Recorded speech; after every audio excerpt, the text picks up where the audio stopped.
Segundo.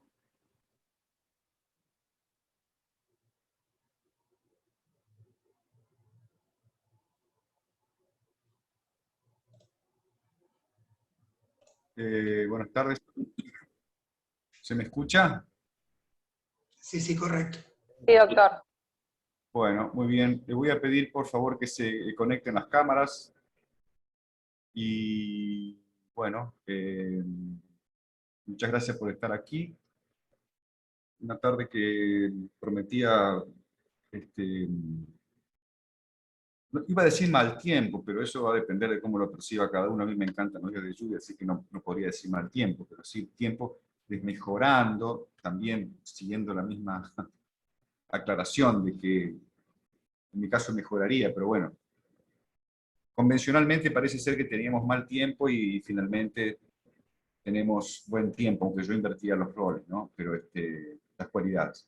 Así que dedicarle al derecho penal, por lo menos en cuanto a las dudas que existan, parte de esta tarde, es verdaderamente una buena idea. Iba a decir un sacrificio, pero no, una buena idea de parte de ustedes. Como hicimos en la ocasión anterior, se supone que este diálogo que mantendremos aquí, que básicamente pretende alcanzar ese formato de dialogar, no una mera exposición o una clase que uno pueda aguardar del director, tiene la misión de precisamente permitirnos transferir mutuamente las problemáticas que uno de los interlocutores, que son ustedes, han juzgado más acuciantes para la comprensión de cierta problemática, o reclaman algún complemento explicativo, sin que esto signifique sumergirnos en la concepción o en la aportación concreta de cada uno de los autores cuya lectura se les ha recomendado, aún ya con la selección relativa que ofreciéramos hace pocos días. Porque la idea no es un seminario a propósito de lo que dijo fulano en relación a tal tema, sino estructuralmente que ustedes me propongan las flaquezas de comprensión que hayan experimentado acerca de los contenidos temáticos, conceptuales, no acerca de la posición de cada autor, porque nosotros no hacemos una sucesión de seminarios implícitos en función de los autores que suscriban los trabajos que proponemos, sino que nos interesa responder a una estructura curricular donde lo interesante es que ustedes aguarden la exposición de determinados temas y que puedan, bueno, comprenderlos y emplearlos en una dinámica de conocimiento que, bueno, solo reconoce a los autores como contingentes, digamos. No hay ningún autor definitivo en este tema, no puede haberlos, como en ningún ámbito de la ciencia.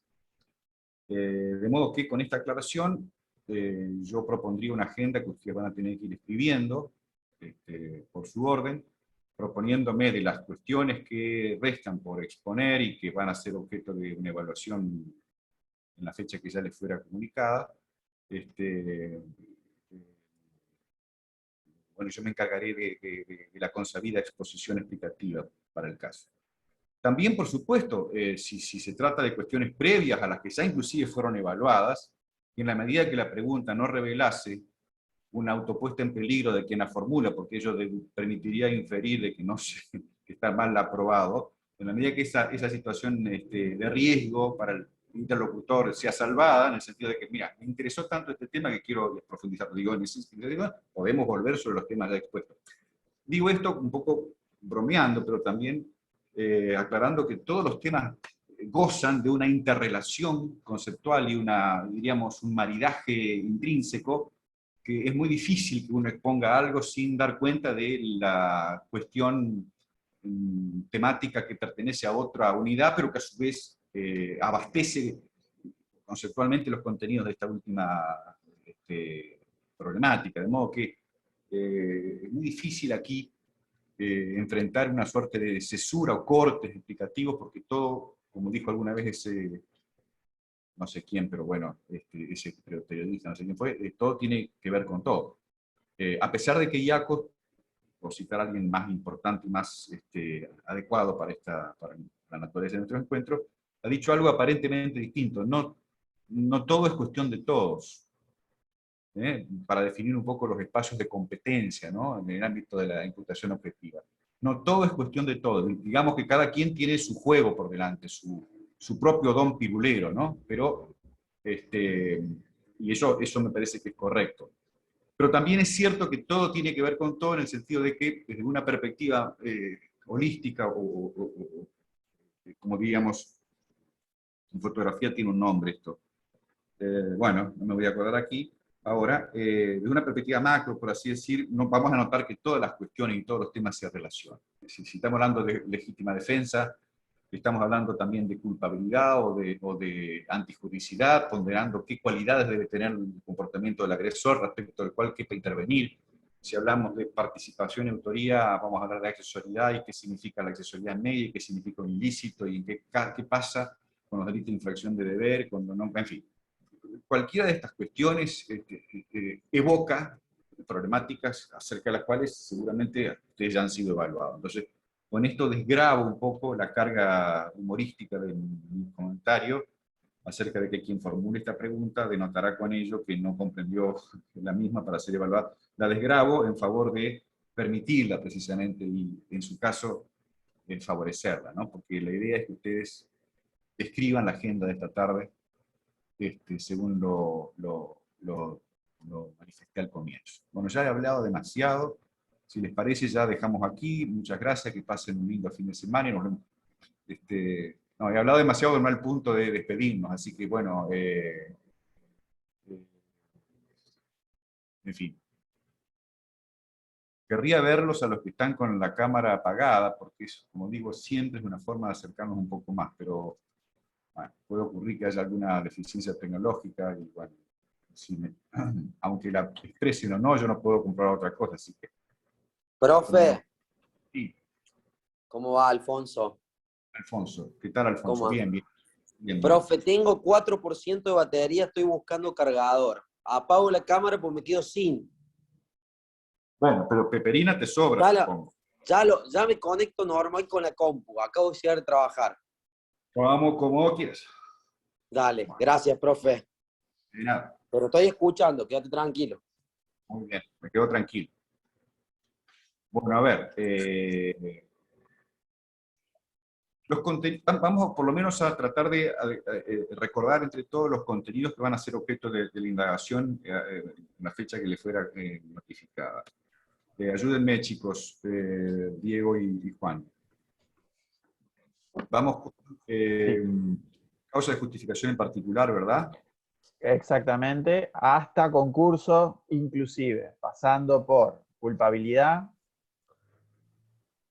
causas de exclusión de la culpabilidad, tentativa, autoría y participación y concurso. Y causa de justificación en particular. Claro. Bueno, a ver. Me parece que estamos en el nudo del sistema de imputación, digamos, si uno pudiese cometer el error de creer que se trata de observar un objeto y darle a cada una de las cuestiones un espacio, un lugar ordinal, y uno observase que al final de todo este objeto aparece algo que llamamos pena, y que a la pena se arriba luego de ir contando porotos, por así decir, el poroto de la acción, de la tipicidad, de la antijudicial, de la culpabilidad. Sí, digo, si uno partiese de esta imagen, podría llegar a la falsa presuposición de que estamos a mitad de camino de ese contador, ¿no? Y que, bueno, estamos hablando de la exclusión de la antijuricidad y de la culpabilidad, y que, bueno, dejando de lado concursos y tentativas, que tiene una problemática ampliatoria independiente, que estaría, bueno, ya cursando la mitad de la travesía, de esta aventura llamada especialización en derecho penal. No sé si eso sería adecuado o acertado, porque la métrica no sé si informa mucho acerca del esfuerzo y del dónde estamos parados. Yo diría que, bueno, esta unidad carga con mucho de la necesidad de que ustedes aporten la comprensión de lo que adquirieron a lo largo de todo este tiempo que llevamos transitando juntos. No es ninguna novedad, pero sí tiene este punto, me parece destacado.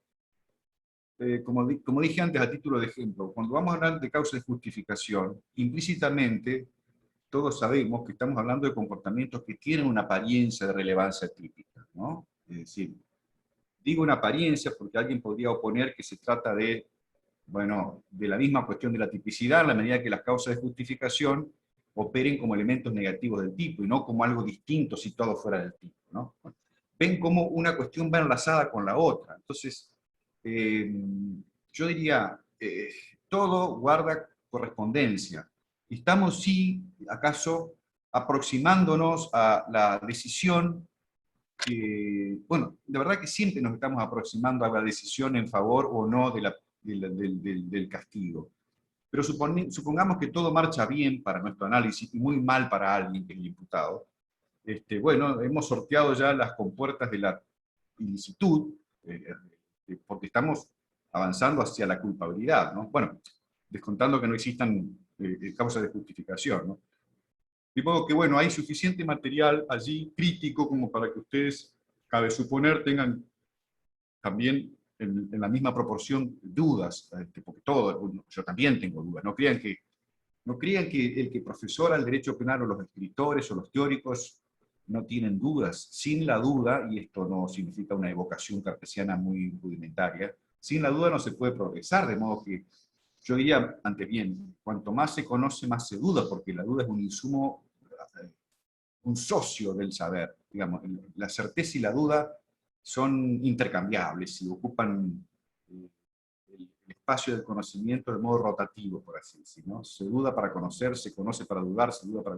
De modo que todos tenemos dudas. Por supuesto, calibrar la duda de alguien que recién comienza con alguien que ya tiene una trayectoria obliga a distinciones, pero no significa que alguien no dude. Yo dudo muchísimo, muchísimo. Cada día tengo más dudas, diría. Cada día tengo más dudas. Así que bueno, no teman a la duda, crezcan con la duda, no se enamoren de la duda en el sentido de que todo es dudar y conformarse con la duda, porque cuando uno se conforma con la duda, aparece otra sensación que es la frustración. La duda tiene un cometido estimulante, ¿no? Así se debe ver. Bueno, a ver, por favor, los quiero escuchar, a ver qué dudas tienen en ese sentido. Profe, buenas tardes. Yo ahí mandé en el chat antes, no sé si se vio. Tengo una duda puntual con el tema de la colisión de deberes en cuanto a la lección 13 de las causas de justificación en particular. Yo le puse aplicación práctica, pero porque se me planteó a mí el hecho de verlo desde el lado desde un ejemplo práctico cuando estudiaba el tema, y me gustaría ver usted cómo lo ve. Por ejemplo, si tenemos una persona que está medicada por sufrir ataques de pánico y tiene un impedimento de contacto con otra persona que a su vez es familiar de la misma, ¿no es cierto? Y en un momento en el que está sufriendo uno de estos ataques de pánico, llama porque es la única persona que podía socorrerla. Y viene esta persona, la auxilia. Bueno, ¿qué pasaría ahí, digamos? Porque en realidad se imputaría o sea, correspondería, digamos, una imputación por un incumplimiento, una desobediencia a una orden judicial, es decir, a este impedimento de contacto, o prima el deber de socorro que tenía. En ese caso práctico puntual, en realidad porque a mí se me ocurrió de enroscada, digamos, de armarlo, porque a todo trato de ponerle un ejemplo cuando lo voy estudiando, pero puede ser en otro ejemplo que usted me lo pueda explicar. Bueno, a ver. No sé si se escuchó o si fui clara. Te escuché y fuiste clara, Tatiana.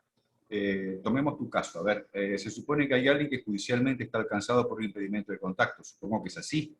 Sí, Primero, con alguien de su propia familia, digamos. Juan, ¿el impedimento de contacto es disponible o no? ¿Qué naturaleza tiene ese impedimento? ¿Está pronunciado en un juicio civil o es una medida cautelar dictada por un juez penal? Porque, no, caramba, como medida cautelar, digamos, por un juez penal. A ver, espera que encienda una luz y... Sí.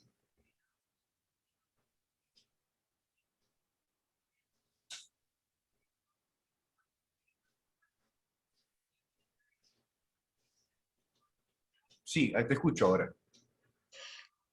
Como yo me lo planteé, simplemente como medida cautelar por un juez penal, y la persona evidentemente cuando se pone el impedimento de contacto se va a vivir a otra propiedad, pero como era familiar, se va a vivir a 2 casas, digamos, de la casa de la víctima. Y por eso es que la víctima en el momento, al tiempo que sufre este ataque, llama a esta persona que era quien más cerca estaba para poder venir a socorrerle. Claro, pero el impedimento fue, en este caso, renunciable, ¿verdad? Por lo que me estás diciendo. Y yo entiendo que sí, pero me gustaría saber si para usted también. Bueno, pero vos me tenés que dar el caso definido, porque si no nos perdemos tiempo en O la sea, caracterización. en realidad, jurídicamente no, porque le imputan un incumplimiento a esa desobediencia a la autoridad que había puesto el impedimento de contacto. O sea, fue imputado el delito en realidad. Bueno, entonces está dictada por un juez penal, no por un juez civil. ¿Sí? Eso, No, no, bueno, no, no, por un juez penal. Sí, sí. entonces, a ver, ¿cuáles serían los deberes en conflicto allí? ¿Qué deberes infringiría en principio o qué deberes debería escoger para satisfacer uno infringiendo el otro el Claro. individuo? A ver, ¿cuál sería? El deber de no tener contacto, Sí. con el deber, o un deber, ¿qué naturaleza tiene el deber? ¿Es un deber de socorro o un deber de garante? Yo lo vi como un deber de socorro, de auxiliar a la víctima. ¿Qué vínculo tienen las personas entre sí? Perdón porque quizás eso no te escuché. Y, tío y sobrina. Tío y sobrina. ¿Y Ujú. el tío está a cargo exclusivo, la sobrina está a cargo exclusiva del tío? No, Entonces no se podría decir que hay una relación de confianza especial o de tuición o una relación institucional de cuidado que tenga uno con respecto al otro. Se trataría de una misión de no. socorro. Exactamente, sí. Bueno, ahora, ¿cómo respondería, cómo podría satisfacer la persona el deber, todos los deberes? Porque la colisión de deberes presupone, vamos a decirlo rápidamente, que la satisfacción de un deber solo puede lograrse a costa de la infracción del otro. Si no, no hay colisión de deberes. Por ejemplo, todos podemos cumplir, en este momento estamos cumpliendo muchos deberes, por ejemplo, deberes de omisión. No estamos matando, no estamos violando, no estamos defraudando. Por Exacto. eso, bueno, el incumplimiento de deberes de omisión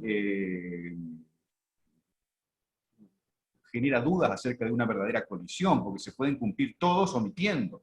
Parece que con una sola omisión yo satisfago distintas realizaciones típicas que presuponen la infracción de esa omisión. Eso se ha dicho, aunque Yesek por ahí tiene un ejemplo donde pondría en duda esto, digamos que fuese así, que siempre tiene que haber por lo menos un deber de acción en juego para que pueda hablarse de colisión de deberes propiamente dicho. Pero bueno, pero acá colidiría un deber de omisión consistente en no contactarse, con un deber de acción Exacto. consistente en socorrer, ¿no? O sea que Exacto. estaría Sí. verificada la constelación, la configuración de lo que llamamos colisión de deberes. Pero yo podría dudar de esto, porque podría pensar, la satisfacción de la omisión de socorro no se logra a costa de la infracción del deber de contacto, sino simplemente convocando a otra persona para que acuda en atención de la sobrina en este caso.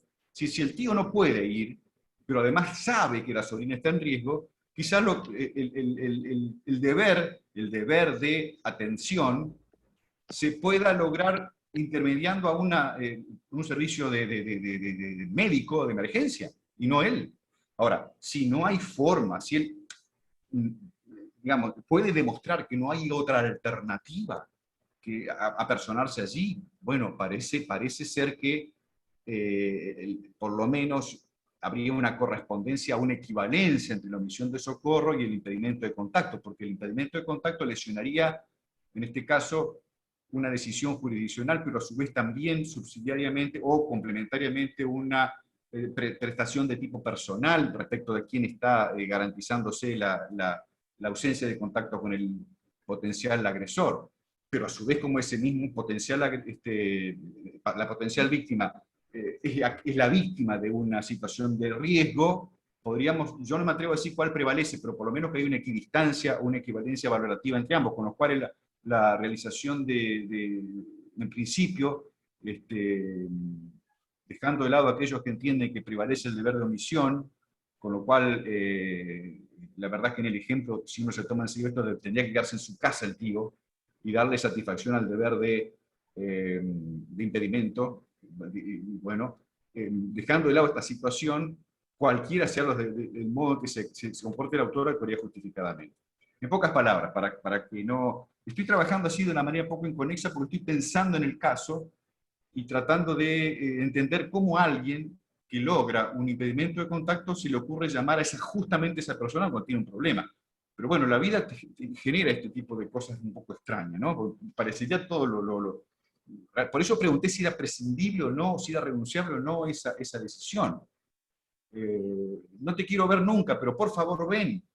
Es decir, ese es el discurso contradictorio, ¿no? Sal de mi vida, pero vení rápido.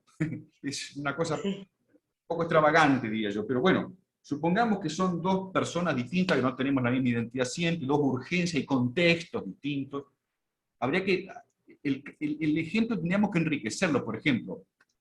Debería tratarse de una situación, un espacio inclusive espacial, despoblado, con poca asistencia, y donde la persona, a pesar de mis diferencias, sea la única que puede atenderme, supongamos en ese contexto. Si no, la verdad es que yo dudaría de la honestidad de quien...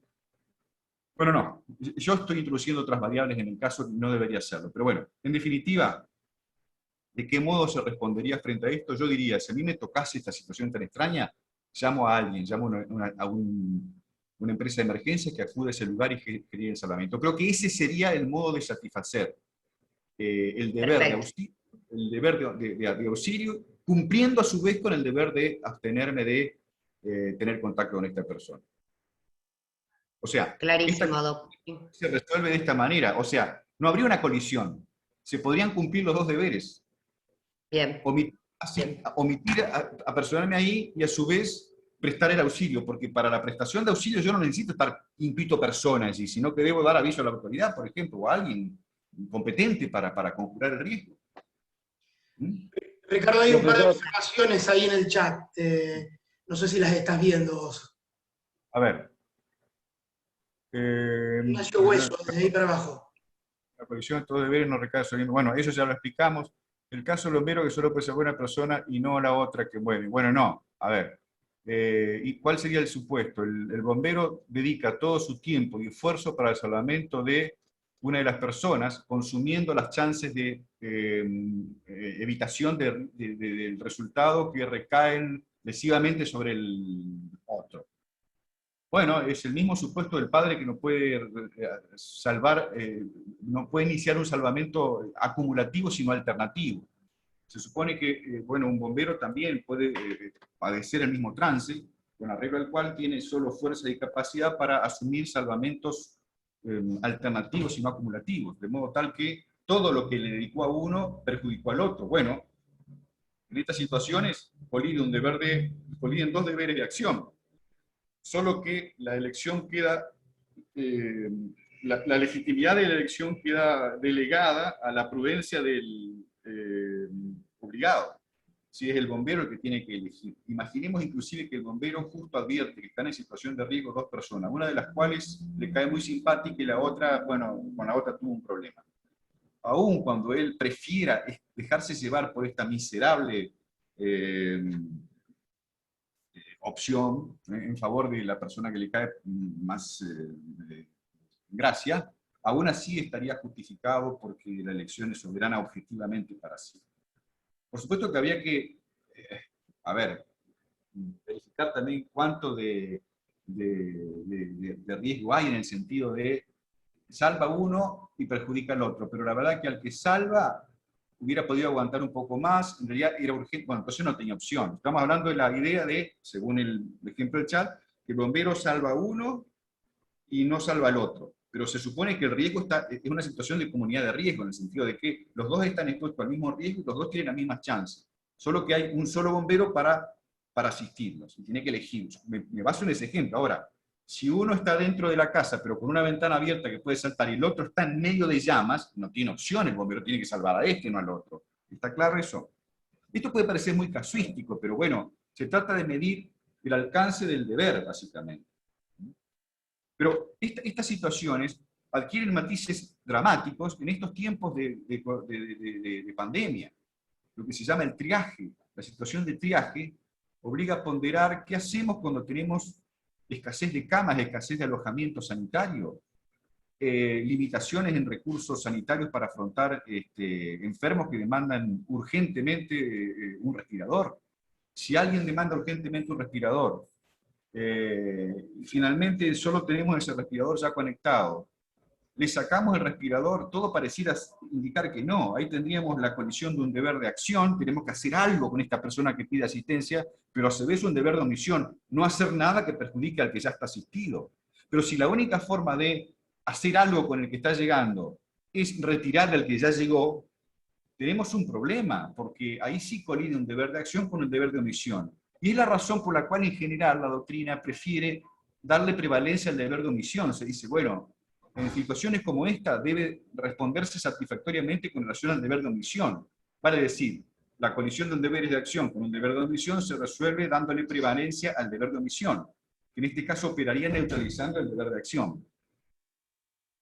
Pero la cuestión no es tan sencilla, porque los protocolos de la Lex Artios, de las sociedades científicas en medicina, también introducen otras pautas para la ponderación, porque se trata de una ponderación del deber prevalente finalmente. Entonces dice, bueno, hay que ponderar, inclusive esto se ha publicado recientemente, la edad de la persona, las chances de sobrevida, cuántas posibilidades de terapéuticas con chances óptimas existen y concurren en tanto en uno como en otro, para luego sí, con este cóctel informativo, extraer la regencia de un deber prevalente. Bueno, son situaciones muy complejas. Hay un texto que yo les recomiendo de Ivo Cocavila, que es un joven, muy joven, discípulo de Jesús Silva Sánchez, que tiene su tesis doctoral sobre colisión de deberes, pero si no quieren leer la tesis, que es muy voluminosa, que está por allí, es excelente además, pueden leer un texto de él en Ingret, que se llama Colisión de deberes en situaciones de triaje, concretamente a propósito del coronavirus, donde él, en una palabra, niega que se den estas contingencias y estas especulaciones acerca de cuánta sobrevida, cuánta no sobrevida, parte de la base de, en términos muy sintéticos, de, bueno, la fatalidad lleva a que si no se puede asistir y solo se puede asistir a costa de el menoscabo sobre los bienes del que ya está previamente siendo asistido, esas situaciones no son justificables y solo se deben tratar en el ámbito de la exclusión de la culpabilidad. Pero bueno, lamentablemente, ¿quién diría que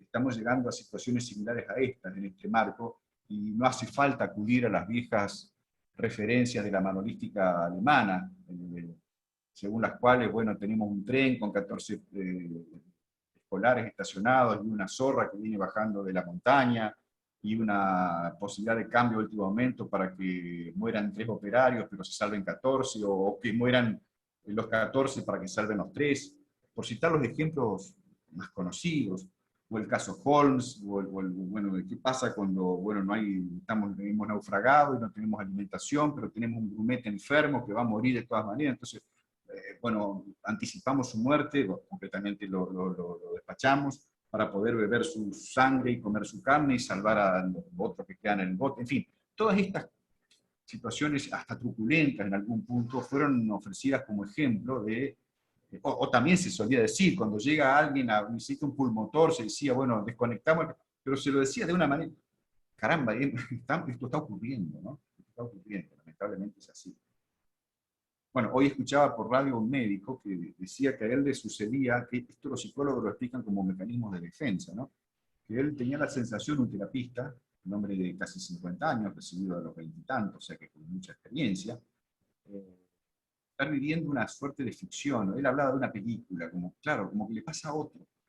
Lo que me está pasando no me sucede, o sea, por supuesto que percibo que me aflige y me afecta, pero no me está sucediendo, hay como otra dimensión paralela, que es la dimensión que uno evoca como, bueno, una película, ¿no? Como historia de otro, ¿no? Pero es un mecanismo de defensa, porque si uno se siente verdaderamente protagonista, se paraliza entonces, del rol, de la ficción, ¿no? Entonces se siente un protagonista de la ficción, pero sabe que, más que sentirse, es un personaje de la historia real. ¿Sí? Con eso sigue adelante, pero bueno, es una pequeña digresión, ¿no? Porque, bueno, el ejemplo del bombero, que por supuesto es válido, hoy permanece, creo que en un segundo plano con relación a estas situaciones de triaje, ¿no? Y de lamentable opción que a veces se enfrenta personal de salud. Perdón, ¿se entendió o no a las personas que preguntaron en el chat? Sí, sí, se entendió.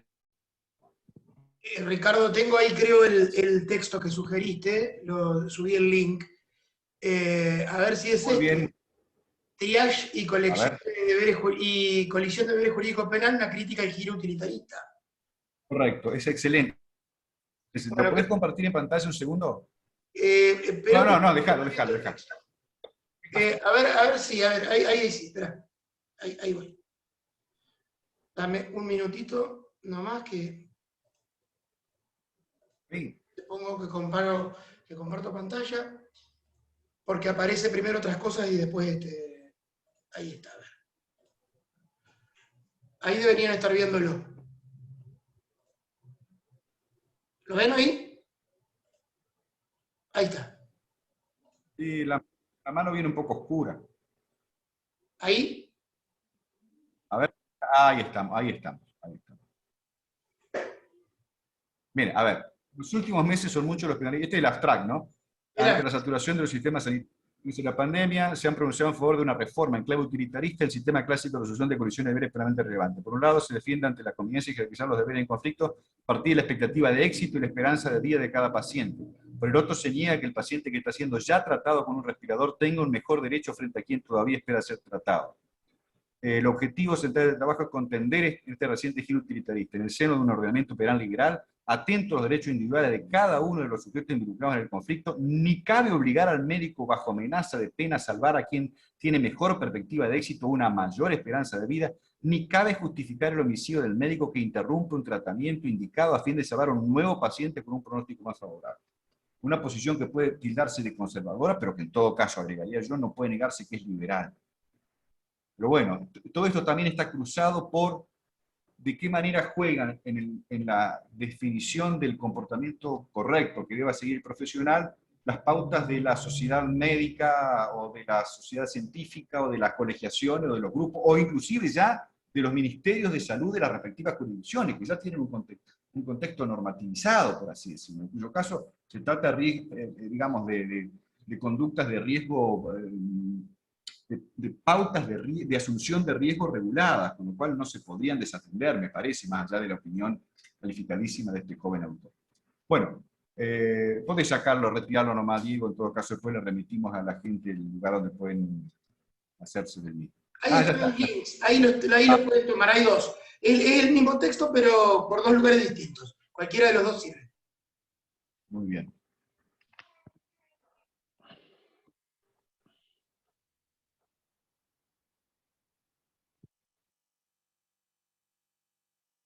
Bueno, a ver.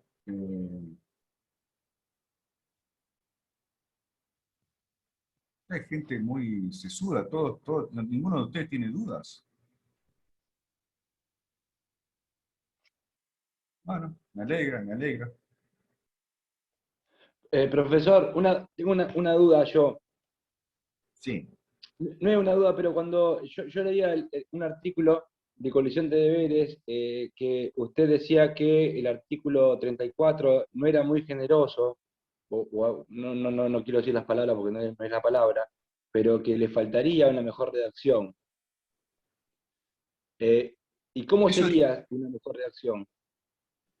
Yo dije eso, que no era muy generoso.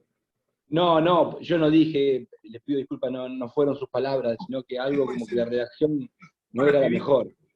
No todo lo que uno ha escrito es tan bueno como querría, y quizás haya sido, no sé qué artículo, creo que hay uno que está en una colectánea con dos, otro, me parece sí.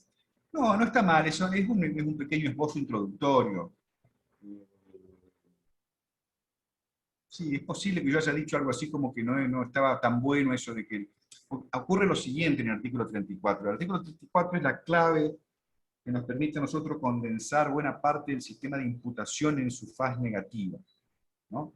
Nosotros deducimos que lo que estamos estudiando no es un puro ornamento conceptual, no es pura literatura jurídica,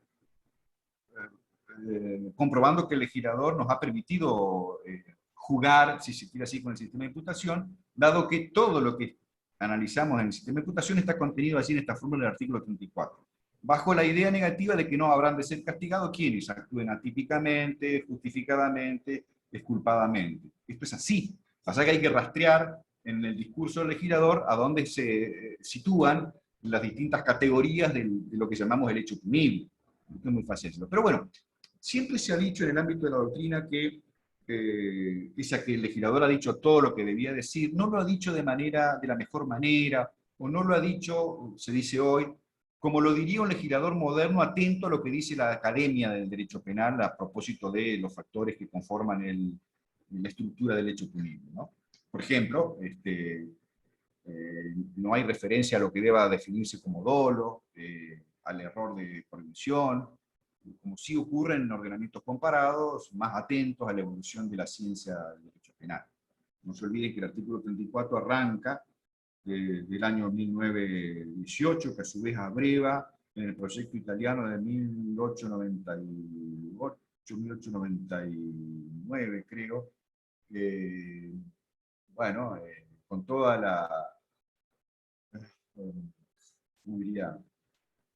la celebración que significó un código penal sancionado en el segundo decenio del siglo XX, sustraído de la acechanza positivista, criminológico positivista. O sea, celebramos un código penal como el que tenemos, de orientación liberal, de bien jurídico, de culpabilidad, no de peligrosidad, lo celebramos. Ahora, a partir de allí creer que después de 200 años nada ha pasado, bueno, 200 no, pero 100 tantos años que nada ha pasado, me parece que es no vivir acorde a los tiempos y no destacar la relevancia que tiene la evolución del saber científico. Con esto quiero decir, si yo dije algo acerca del artículo 34, posiblemente tenga que ver con esto, que es hora de modificar ese artículo 34, más allá de que, bueno, sigue constituyendo una referencia obligada para todo jurista, pero no es tan sabio como se ha dicho, porque hasta hace unos años yo escuchaba inclusive muchos colegas próximos a mí,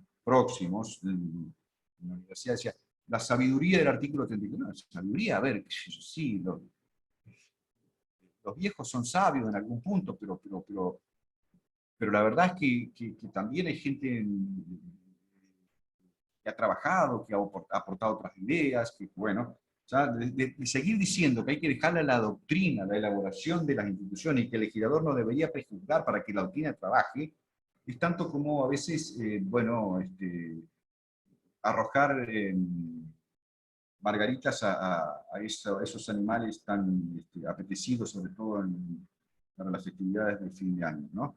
De modo que yo diría, en el ámbito de la colisión de deberes mereceríamos regular un poco más. En el ámbito de las causas de justificación deberíamos también, por ejemplo, introducir el error claramente, el error sobre la exculpación también, digamos, ha habido reformas y proyectos, no reformas a la ley penal, y todas tocan el artículo 34, todas, en mayor o menor medida. Así que lo que yo sostuve, que estoy tratando de pensar a qué refería, pero si lo conecto con el tema de colisión de deberes, porque usted lo dijo, habrá tenido que ver con eso. Sí, en colisión de deberes.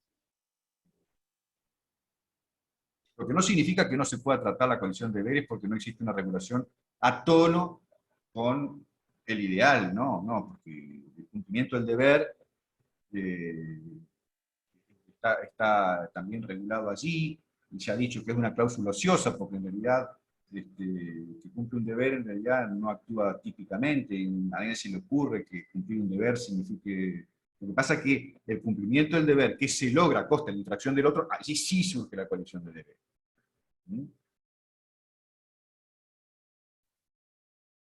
Profesor, Sí. ¿qué tal? Buenas tardes, ¿cómo le va? Respecto a lo mismo que estaba refiriendo recién, a la colección de deberes en lo referente a los objetos de referencia, usted hace una salvedad que dice que se avisora en el horizonte un huracán regresivo. Me generó curiosidad, qué es lo que vislumbra quizá usted con ese comentario. ¿En dónde dije eso, perdón?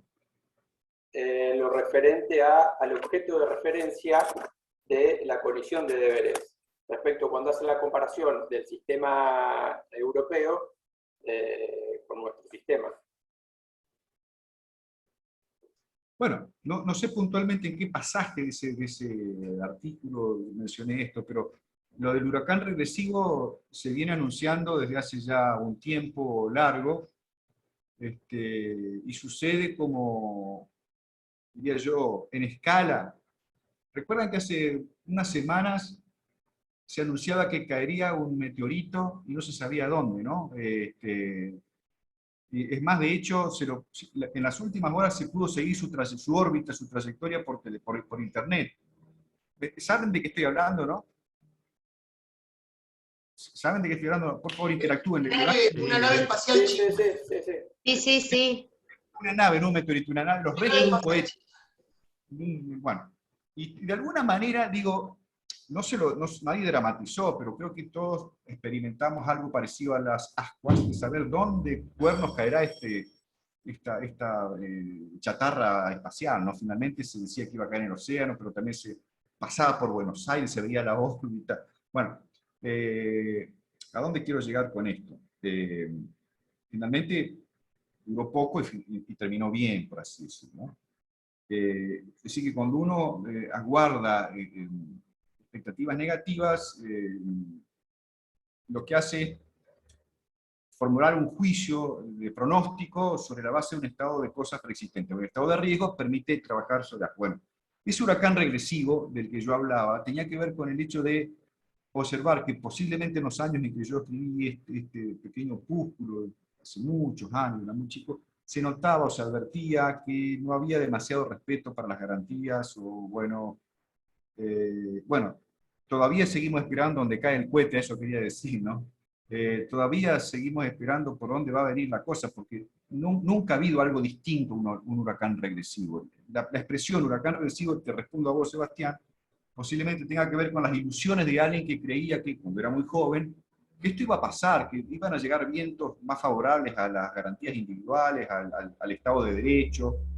Entonces, era un huracán regresivo que, bueno, en algún momento tendría que pasar. Se avisoraba eso, pero han pasado muchos años desde entonces y seguimos aguardando todavía, padeciendo más que aguardando todavía las consecuencias de ese huracán y de esa regresión, porque sí ha habido una regresión, efectivamente. No al extremo de generar un cataclismo, pero sí. Supongo que a eso me refería, ¿no? Porque el Estado de Derecho no se pontifica, no se retoriza, no es cosa de la academia, sino que también es cosa de la cotidianeidad, del ejercicio constante, de la aplicación, de la adjudicación del derecho.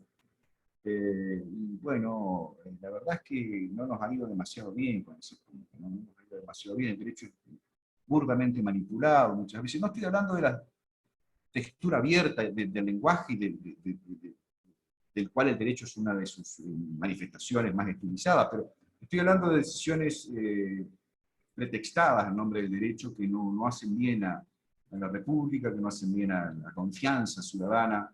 En fin, me refería a eso seguramente, Sebastián, y lamentablemente tenía que decir que pese a que era muy chico, todavía hoy podría decir que estamos en el medio de ese huracán regresivo. Pero bueno, no sé con qué lo conectaba en realidad, ¿no? Pero por eso yo me anticipé, dije, no hablemos de autores, me incluía a mí también, sino de instituciones, ¿no? Más allá de que ustedes quieran saber qué pienso, ¿no? Que me parece perfecto. Profesor, buenas tardes. Buenas tardes. Le hago una consulta respecto del estado de necesidad defensivo. Bueno. Mi duda particularmente va en la relación entre los males, es decir, el mal que se trata de evitar y el mal que se causa, y la ubicación sistemática del estado de necesidad defensivo. Es decir, si entiendo bien, en el estado de necesidad defensivo podría causarse un mal más grande que el que se intenta evitar, siempre con el límite de que no sea sustancialmente mayor. Y en ese caso, mi duda es, ¿sigue siendo un estado de necesidad justificante? Digamos, por más claro, que sí. sea mayor el mal causado. Sí, lo que nunca podría ocurrir, para que se entienda bien, es que se cause un mal menor para evitar, mejor dicho, que se cause un mal mayor que aquel que se intentaba evitar. Eso es lo que no se puede de ninguna manera ni justificar, ni siquiera exculpar, porque es algo que tampoco se ha expresado con claridad, ¿no? Muchas veces. O sea que, espera un segundo que acomode la pantalla, ahí está.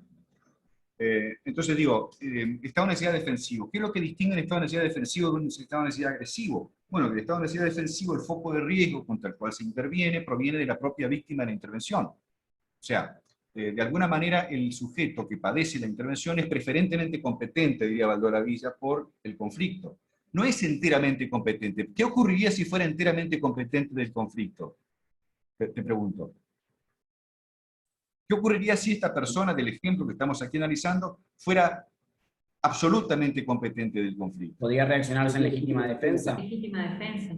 En lugar de ser exclusiva y definitivamente competente, lo es solo de modo preponderantemente competente. Esto significa que podríamos decir que el estado de necesidad defensivo existe una mini agresión, por llamarlo de alguna manera, una pseudoagresión. Si hubiera sido una agresión real o relevante, habría legítima defensa. Es una mini agresión o una agresión comprensible, por así decir, y alude a aquellos supuestos donde, por ejemplo, paradigmáticamente se actúa sin dolo, diría Baldor. Sí, el comportamiento imprudente parece un comportamiento que típico, objetivamente, es objetivamente imputable, pero el autor o actúa en error invencible o actúa con imprudencia, ¿verdad? En estos supuestos, el foco de riesgo lo genera él. Si bien es cierto, sin dolo, con imprudencia o sin imprudencia, pero bueno, de una manera objetivamente relevante, frente a lo cual la persona que padece este comportamiento arriesgado, cuya fuente es la que acabo de decir, tiene posibilidad de reaccionar. Pero teniendo en cuenta que es preferentemente competente, pero no plenamente competente, la capacidad de reacción está condicionada por la siguiente regla de ponderación: que el mal que le vas a causar a esa persona que es preferentemente competente sea un mal menor que el mal que hubiera sobrevenido si hubiera dejado que las cosas sigan su curso, o que, en clave reversible, que el bien que le afectás a la persona que actúa en estado de necesidad defensivo, digamos, sea menor solo menor que el bien que vos preservaste de esta manera. No es necesario que sea relevantemente. Por ejemplo, digamos, yo puedo inclusive cubrir, hasta diría yo, bienes casi iguales, porque depende de las regulaciones positivas. Por eso, en ese sentido, la regulación del estado de necesidad en Argentina es mejor que inclusive muchas otras europeas, porque se dice que el bien causado, que el mal causado sea mayor que el evitado. Entonces, ahí no se habla nada de relevantemente o de suficientemente más grave, sino que te permite incluir también el estado de necesidad defensivo, con la condición de que de todas maneras el mal causado sea menor. Si el mal causado es mayor, o relevantemente, si el mal causado es relevantemente, el mal evitado es relevantemente mayor que el causado, entonces tenés un estado de necesidad agresivo, no defensivo. Así, los dos ejemplares del estado de necesidad caben perfectamente dentro de la regulación del artículo 34, porque es una regulación muy sencilla. En cambio, la regulación alemana, precisamente por estar mucho más condicionada por otros factores, el estado de necesidad defensivo se extraía de la legislación ordinaria o privada, de la legislación civil. Y no se lo reconocía el estado de necesidad defensivo como tal. O había legítima defensa o no había nada. ¿Entienden? No había lo que conocemos hoy como estado de necesidad defensivo. De hecho, yo no sé qué les habrá pasado a ustedes en la formación de grado. Posiblemente a la gente más joven sí, los que fueron alumnos míos sin lugar a duda. Pero la gente de más edad, se estudiaba el estado de necesidad agresivo, no el defensivo. En términos generales, se definía el estado de necesidad como la situación según la cual alguien interviene sobre la esfera de otro que no tiene nada que ver con el conflicto para la preservación de intereses superiores. Punto. No se conocía lo que hoy definimos como estado de necesidad defensivo. Bueno, esto fue producto de la evolución que en Alemania, digo, se cimentó sobre la base de una interpretación de la legislación procesal civil, y en nuestro caso ello no es necesario porque la apertura de la regulación legal permitiría acoger tanto una como otra modalidad de estado de necesidad. Está claro cuáles son los intereses implicados en el estado de necesidad defensivo y en el agresivo, son distintos. En el caso del estado de necesidad agresivo, por así decir, hay una regla, como diríamos, de solidaridad, que naturalmente la víctima de la intervención está llamada a cumplir, en mayor o menor medida según el estado concreto de la sociedad de que se trate, ¿no? Esto diría Pabli hoy, puede no ocurrir así, por ejemplo, porque no tiene mucho que ver con la omisión de socorro. En realidad, el deber de salvaguarda que tiene la víctima de la intervención en estado de necesidad agresiva es similar a la satisfacción del deber de asistir del artículo 108 tipificado expresamente. O sea, en pocas palabras, si yo resisto, no tolero la intervención del necesitado, incumplo con el artículo 108, o inclusive mucho más. Entonces, digo, ¿y por qué esto es así? Bueno, porque la sociedad reclama de las personas respecto de quienes no puede atribuirse o imputarse la generación del riesgo, del peligro, una prestación solidarista. Una prestación solidarista. Solidaridad intersubjetiva, que significa que las esferas de intervención sociales en este caso se vinculan. Yo no tengo nada que ver con la mala suerte que tienes, y me estás pidiendo que yo conjure en parte tu mala suerte. No puedo negarte.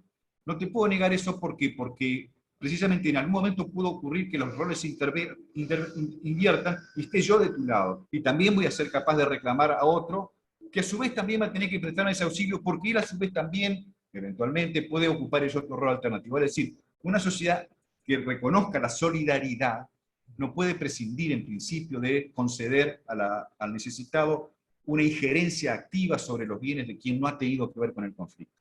Pero dice Pabli, esto puede no ser así, esto va a depender de la concreta configuración social de que se trate. Puede haber estados en extremos liberales, individualistas, donde se trate básicamente solo de esferas negativas del Lanin Leder, y las esferas institucionales de prestación de mejora solo limitadas al ámbito institucional funcionarial, pero no al ámbito privado. Si yo le voy a reclamar del Estado, sí. Ahora, de los particulares, no. Esto podría ocurrir. Bueno, no es lo que ocurre, yo creo que felizmente, por lo cual entonces tenemos un estado de necesidad agresivo que impone deberes de tolerancia de parte de, como toda causa de justificación, sobre víctimas ajenas a la generación de peligro. El fundamento del título por el cual la persona pueda decir, ¿por qué yo? Y porque sos otro, como yo. Eso se llama solidaridad. Perfecto, gracias.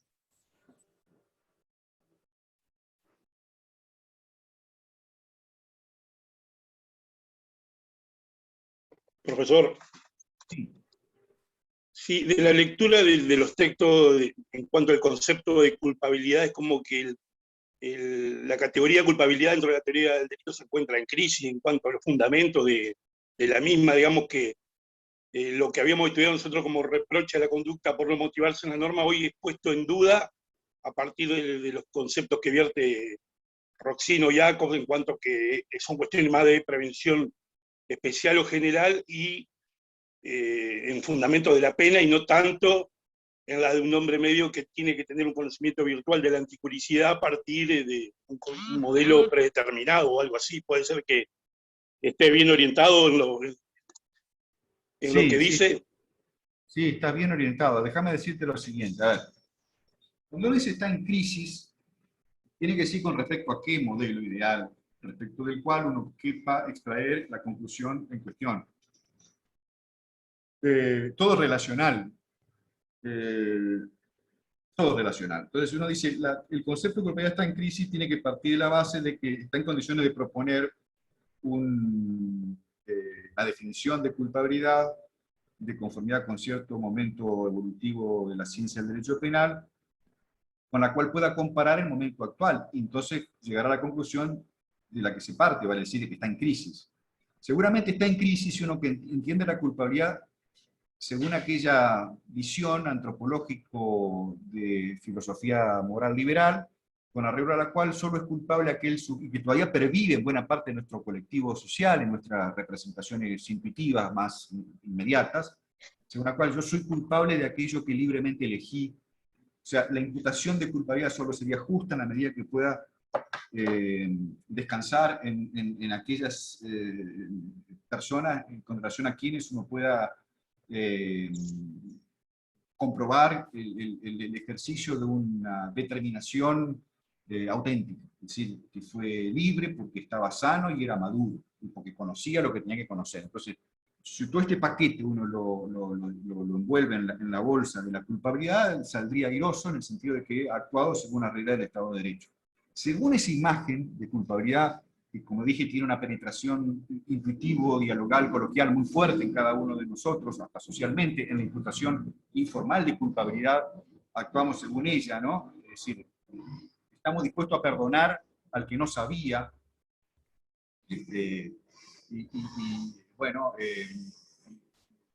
frente a esa imagen, sí, uno podría pensar que hay una suerte, no sé si una crisis, pero hay un alejamiento progresivo, acentuado, me parece a mí irrefrenable, en favor de valoraciones menos, digamos, individuales o de libertad moral, o del sujeto, o de una imagen antropológica individual, en favor de una mayor textura social de lo que desea entender por culpabilidad. Es decir, la culpabilidad responde más hoy a necesidades sociales que a perspectivas individuales. No porque antes no respondía a necesidades sociales, para que quede claro, sino que la forma en que se daba o se construía esa respuesta estaba más asociada a la imagen del hombre individual, del hombre del liberalismo clásico. ¿Entienden? No, pero también la sociedad se autorrepresentaba sobre la base de ese individualismo clásico. Hoy las cosas han cambiado, o sea que la culpabilidad siempre intentó dar respuesta a este interrogante. ¿Cómo resuelvo este conflicto? ¿Cómo resuelvo este conflicto? Porque la culpabilidad es una manera de resolver un conflicto, de elaborar, no de resolver en el sentido de que queden todos contentos, porque esa idea de la resolución de algo es muy superficial, ¿no? Es demasiado coloquial, demasiado engañosa, ¿no? ¿Cómo elaboro este conflicto? Entonces, la culpabilidad tiene esa encomienda por delante, elaborar ese conflicto de la mejor manera posible. Si uno tuviera que decir, ¿qué es la culpabilidad? Es eso. Era eso, es eso y va a seguir siendo eso. La esencia de la culpabilidad es atender a este desafío. ¿De qué modo elaboro este conflicto? ¿Y a costa de quién?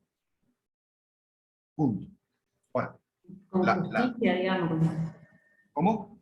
Con sensación de justicia, de dar a cada uno lo suyo. Sí, sí, le añadimos, por supuesto, eso en un Estado de Derecho. Estamos hablando de la culpabilidad en el sentido de cómo elaborar un conflicto. Y para elaborarlo se supone que el Estado que está detrás debe guiarse por determinados valores, y eso está fuera de discusión. Entonces, lo que llamamos culpabilidad es eso, y las distintas nociones conceptuales que hemos adquirido de culpabilidad en todo el derrotero evolutivo del sistema de imputación han intentado desde su tiempo dar respuesta a ese interrogante. Por ejemplo, se creyó en su momento que la mejor forma de elaborar un conflicto era declarar culpable y consecuentemente penal al que se encontraba en una situación de empatía psíquica con su hecho. Por ejemplo, y tú eras aquella persona que sabía lo que estabas haciendo. No eras libre, pero sabía lo que estabas haciendo. Entonces, bueno, eres culpable. Concepción psicológica de la culpabilidad. Tiempos de Lis. En otro momento se creyó, no, bueno, pero no basta solo el dolo. Necesitamos también construir algo similar a la reprobación del hecho, porque no basta con conocer, sino también con que el autor haya sido libre para escoger aquello que conoció. Reprochabilidad de Frank. Entonces dijo, bueno, para esta imagen solo puede ser elaborable un conflicto poniéndolo a cargo de quien ha actuado con libertad moral, con libre albedrío. Entonces una construcción de reprobación en la idea conocida ya como de reprochabilidad. Después apareció el finalismo y estilizó un poco esta misma idea de Frank, y dijo, bueno, sí, la culpabilidad es una estructura lógico-objetiva, está en la vida. Cuando decimos que alguien es culpable, no tenemos que mirar a lo que dicen los juristas, sino lo que entendemos en el sentido coloquial, existencial, social. Bueno, culpabilidad no es otra cosa que poder obrar de otra manera. El que puede obrar de otra manera es culpable de aquello que no hizo, porque podía hacerlo. Entonces, en esta imagen, la sociedad de entonces encontraba razonable esa forma de responder. solo eran resolubles los conflictos penales cuando se definía la culpabilidad a cargo del que, pudiendo, no obró como el derecho exigía. Y esto era razonable. Pero ustedes se dan cuenta que desde esa imagen que todos añoramos y miramos muchas veces, no sé si ustedes, hay un ruido acá afuera, pero bueno, hasta hoy han pasado muchas cosas, entre otras que la sociedad reclamó, una sociedad plural, anónima, mayor intervención penal para la salvaguarda de algunos bienes jurídicos, ya no tan básicos y esenciales, sino otros bienes jurídicos multifacéticos, dando lugar al derecho penal accesorio, no al derecho penal nuclear. Entonces, allí la capacidad de dar de otra manera resultó grabada por dificultades distintas, más allá de las dificultades inherentes a la reconstrucción en un proceso de la supuesta libertad de voluntad. Porque además metafísicamente ya no se ha probado el libre albedrío, sino que hay razones para suponer precisamente que si algo no somos es ser libre, por lo menos en el sentido usual de la expresión con la que se trabajaba en aquellos años de confianza en la libertad de voluntad. Ni hablar de lo que pasó luego, o está pasando, o se puede llegar a pasar con el discurso de las neurociencias, donde parece ser que lo que nosotros llamamos libertad no es otra cosa que un impulso eléctrico engañoso que está predefinido antes de lo que nosotros supongamos, a nivel cerebral. Pero sin llegar a las neurociencias. Digo, si nos quedamos con lo que constituye la esencia de la culpabilidad, que es el modo en que la sociedad elabora un determinado conflicto. Hoy el conflicto quizás se elabora declarando culpabilidades, no de manera ficticia o en crisis, como se dijo aquí, sino distintas, por ejemplo, partiendo de la base de que, aun cuando no se conozca, si el autor omitió no conocer aquello que debía conocer, eso es suficiente para la culpabilidad, porque si no se declarara esa culpabilidad, se generaría una desestabilización que, llevada a una ejercitación en masa, generaría una catástrofe.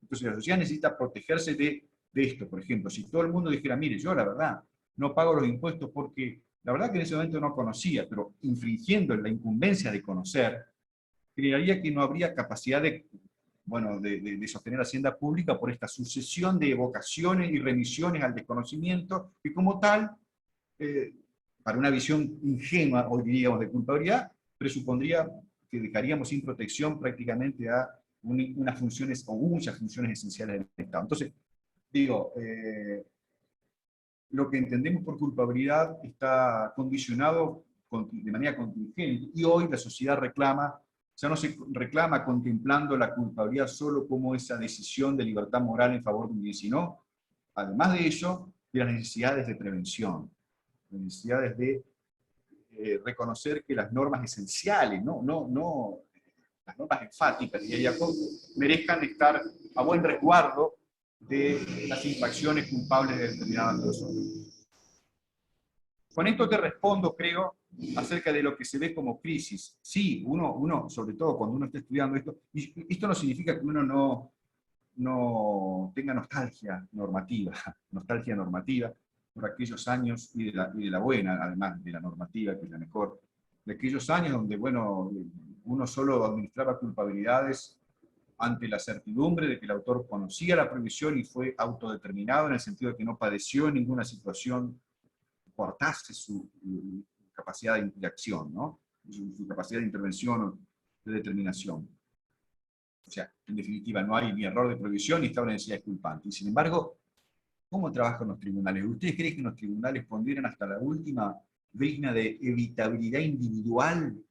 En realidad nunca se trabajó así. Siempre se trabajó, como alguien citó aquí, con el hombre promedio. Aquí también hay que recorrer Freudenthal, Goldsmith, los distintos autores que creían que la culpabilidad era reprochabilidad, pero medida según un parámetro individual, puntual, o según un hombre promedio.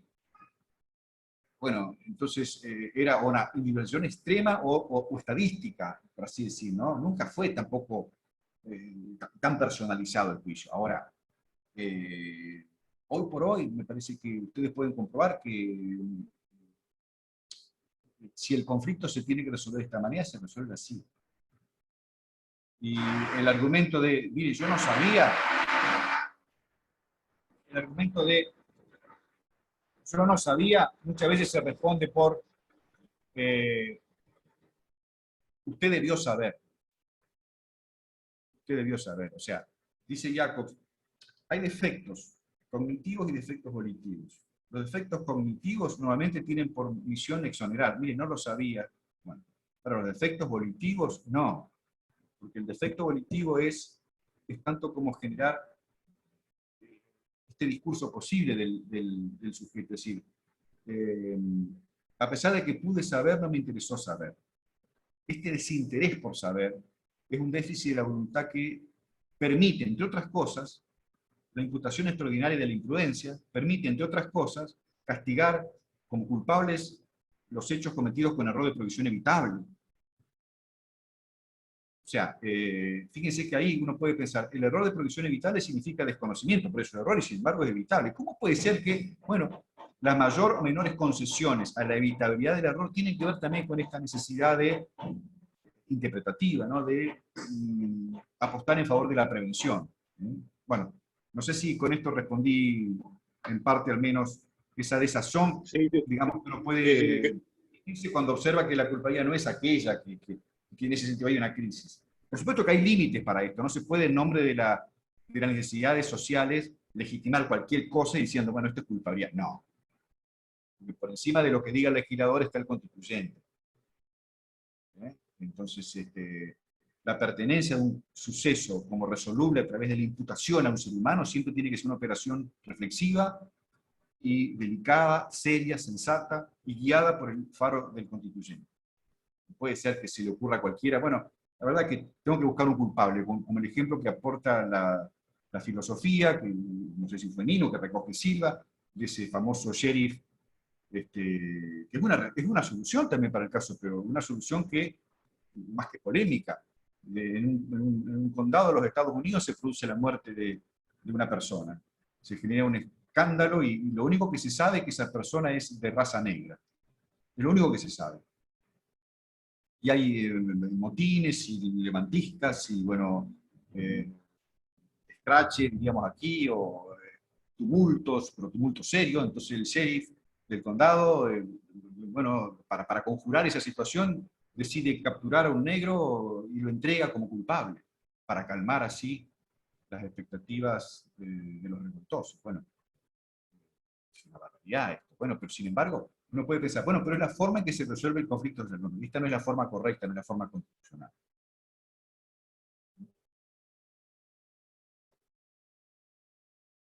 Bueno, chicos, ya estamos acercándonos a lo que yo había pautado por una cuestión de organización personal. Podemos también responder algo más, pero ya estaríamos llegando sobre el final. Si tienen alguna pregunta.